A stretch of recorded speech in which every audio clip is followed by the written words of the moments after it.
How many bombings are you responsible for? Weather Underground, I think, took credit for just slightly over 20. You and your group were calling for more violence. What we saw in February of 1970, February 16th, was San Francisco police officer Brian McDonald, a 44-year-old father of two and husband, was killed when a bomb went off at his police station and 8 other police officers were injured in that blast. Now, your wife, Bernadine Dohrn, has been accused of that crime. Do you deny it? Absolutely deny it. Absolutely nothing to do with it. Bernadine Dohrn was not a fan of the police and referred to them typically as pigs. Well, that was, again, the inflated rhetoric of the time. 5 days after that San Francisco bombing that took the life of Officer Brian McDonald, the Weather Underground bombed John Murtaugh's home. John Murtaugh was... That's also not true. It's not true? No, it's not true. In your book with Bernadine, you quote the Weather Underground communique, and you say as follows, and I'm quoting now: 2 weeks before the townhouse explosion, which is a different bomb, 4 members of this group had firebombed Judge Murtaugh's house in New York as an action to support the Panther 21, whose trial was just beginning. I didn't write that. It's in your book. Which book? It's your book with Bernadine. It's on the board right there. Who will put it?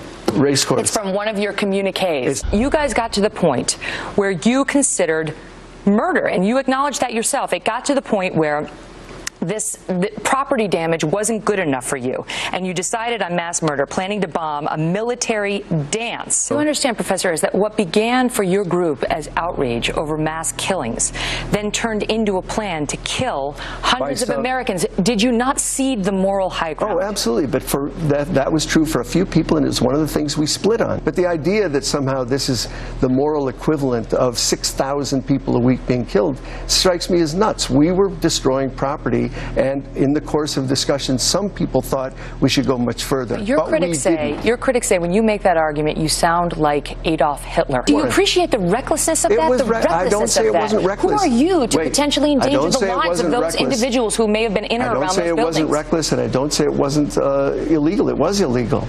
We crossed lines of legality. It's so much bigger than that, Professor Ayers. And now, tonight, part 2 of our interview: the Brinks murders, the Obama friendship, and whether Ayers will bomb America again. In 1980, you and Bernadine Dohrn resurfaced, and when she turned herself in, Bernadine Dohrn promised to spend her energy organizing to defeat the American empire. You say that you had resolved by that point not to hurt anybody, but that your comrades did not apparently get the "let's be more peaceful" memo. I say this because Kathy Wilkerson, she was a member of the Weather Underground, correct? She was with us underground, but... Right. She wrote after the fact, and I quote, "The process by which weather leaders change from the language of glorifying violence in January 1970 to moderation was invisible to almost all weather members. Certainly the assumption of most was that a plan to build a clandestine fighting force was full steam ahead. If, as Ayers says, things were different in the West, most participants did not know this."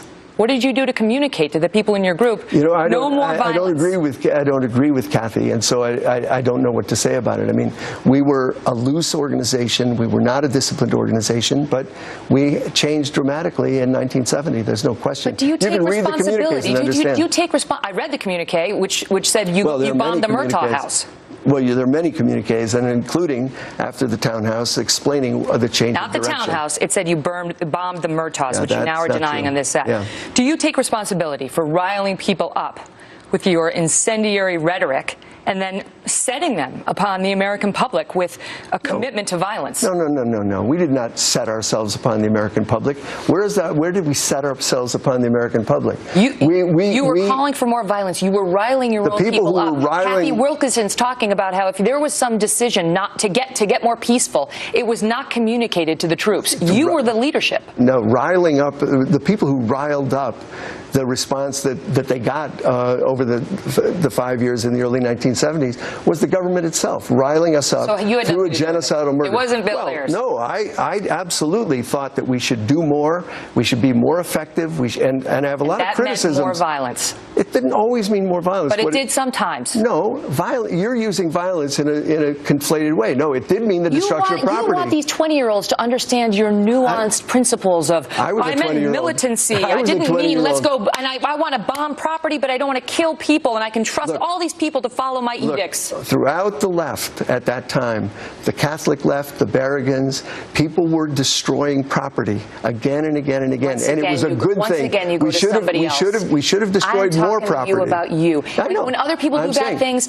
we hold them accountable. I understand. Today, I have you at the table. I understand, and I'm saying we should have done more to stop that genocidal war, and that included destroying more property. Absolutely. So your argument in response to my questions about what you did to tamp down the violence was we should have done more to amp it up. We should have done more to stop the war, and that means being more effective on every level, including destroying more draft boards, destroying more draft files, hammering on nuclear warheads, which we all did. So, we did all of that. I feel that the audience now has a feeling for where you were at this point in your mind. But this is when you've resurfaced from being underground. And within a year of that, October 20th, 1981, was a triple homicide. David Gilbert of the Weather Underground, Kathy Boudin, Weather Underground, and Judy Clark, Weather Underground, partnered with the Black Liberation Army. They killed 2 cops, Edward O'Grady and Waverly Brown, along with a security guard named Peter Page. You were very close with Gilbert and Boudin. Still am. I know it. Kathy Boudin learned some of her very criminal tactics while she was with the Weather Underground. She was in the townhouse that exploded when that bomb went off, wasn't she? You adopted her child because she and her husband were going to jail. That's absolutely He's still in jail for life sentence for murdering 2 cops and a security guard. She's his biological father. That's right. And she got out after 20 years because she pleaded guilty. There's no question she did it. She pled guilty, absolutely. And she paid her, she paid the price for that, and it was a terrible, dreadful, miscalibrated, horrible action, and they paid the price. So you don't see her as valiant, too? I don't think what they did was valiant. She's a wonderful person, but no, I don't think what they did was And you don't think that what they did had anything to do with what they learned or heard while in the Weather Underground? Absolutely not. It was a different time and a different moment. And now they're saying you had nothing to do with? Absolutely not. But we did have to do with adopting their son and raising him to the wonderful person he is today. That was part of what we did, yeah. And your wife, Bernadine Dorn, was asked to cooperate in that investigation in 1982. Right. She refused. Absolutely. She spent 7 months in jail because she refused to help the police in their investigation. Well, she refused to speak to a grand jury. That's quite different. Why would she do that, sir? Why would she do that? Because a grand jury is a star chamber that takes you behind closed doors without the benefit of a lawyer and asks you to speak to what does she have to the U.S. hide? attorney. Well, now, wait. If they pulled you in and said, Megyn, we want to talk to you about a bunch of stuff, Bill O'Reilly mainly, if you don't have anything to hide, please tell us everything. You know what I would say, Professor Ayers? No way. You know what I'd say? You'd say no way. 2 cops are dead, and so is a security guard, and I will help the government put whoever did it behind bars. Absolutely yes, I would, sir. No, but that's not what they said. They said, we're not going to show you the evidence. We're not going to say whether you're a target of this. All we're going to do is ask you a bunch of questions. Professor Ayers, 9 children lost their fathers that day. I agree with you. Why didn't your wife help? I agree with you. I think it was a terrible, terrible crime. So you can't, that's not what we're disagreeing about. Grand juries are a terrible overreach of the U.S. government. Terrible. And they should be resisted. And everybody who thinks about it has resisted them. I mean, they were used against Monica Lewinsky. They were used against, many, many people. And they should be resisted. The question is whether your wife, Bernadine Dorn, felt as she did in 1970 when she seemed perfectly fine with murder. She said about the Charles Manson murders of a pregnant woman and 6 others, quote, offing those rich pigs with their own forks and knives and then eating a meal in the same room, far out. The weathermen dig Charles Manson. This is your sweetheart? No. This is your soulmate? This is not. This is nonsense. And this is something, again, that gets recirculated. Do you deny she said it? Absolutely. What she said was American culture is so obsessed with the craziness, and it still goes on today. That's not how the New York Times reported it. The New York Times reported it exactly as I put it on the board. Did they lie, too? The New York Times? They lie daily. Are you kidding? So they lied. Don't they, Dinesh? And seriously. The communiques lied. I mean, it's a long list of people who have told terrible lies about the Weather Underground. I'm completely candid about the Weather Underground, and you can read it in any of my books. It's not true. Candid. I don't know about it's completely. Not true. You certainly don't believe that the New York Times gets things right every time. Even Kathy Wilkerson admitted that Bernadine Dorn made this speech about Charles Manson and how much the Weather Underground dig him. That's just not true. What she said was Here we are in a genocidal war. Here we are murdering Black Panthers. And what is the news media focused on? This crazy guy who, stuck a fork in somebody, and she was mocking it, and it was reported as if she were supporting him. She doesn't support him. But it doesn't matter. It's an endless echo chamber that you help perpetuate. Is it true that the Weather Underground had a serious discussion before it went underground about whether they should kill all white babies? No. As a University of Arizona professor claims, here he is. I remember going to the last above-ground weather. It was the Weatherman or the Weather Underground, the last above-ground convention, and sitting in a room, and the question that was debated was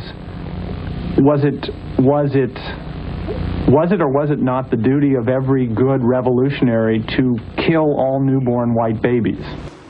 Because they would ultimately join the revolution. It's absolutely nuts. There's no truth to it. And so it's hard to kind of have a conversation with you. Well, I'm just asking. I don't know whether that man's telling the truth or not. No truth to it. Okay. Yeah. When you became a parent, did it soften you at all to the reality of what you had done, potentially endangering other people's parents and children? It was the best thing that ever happened to me, becoming a parent. Did it soften me? I don't know what that means, but it's the best thing I've ever done, is to raise 3 remarkable young men.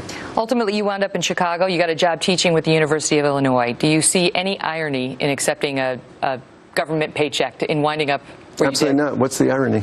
Explain it to me. Spent a life opposing the government regime, wanting to throw down the government, as you put it. Well, look, we all live in the actual world, so even the things we're critical of, I mean, this is the world we live in. Should I not make a living? Should I not? I'm asking you, seriously. No, it's fine. Thank you. Your wife miraculously got a job teaching law, or teaching at Northwestern University Law School. Very successfully, absolutely. Which is amazing. Terrific They must be professor. offering classes in what you can learn from your future clients. But are you surprised that you got those job offers, you and she? Given Not really. I mean, she was on the FBI's 10 most wanted list. I know. So was Angela Davis, and a lot of great people have been on that list. And Angela Davis is also a professor.